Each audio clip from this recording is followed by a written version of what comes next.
Welcome! In front of me I have VIVO V20 and today I will show you how you can adjust notification bar shortcuts.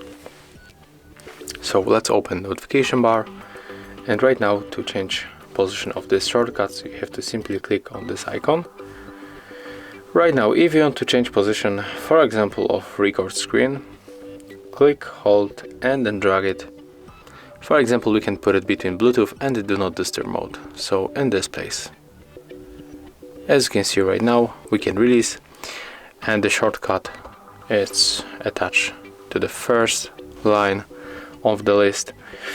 If you want to add icons from this list, for example location, just click, hold and then drag it like that and put it for example here.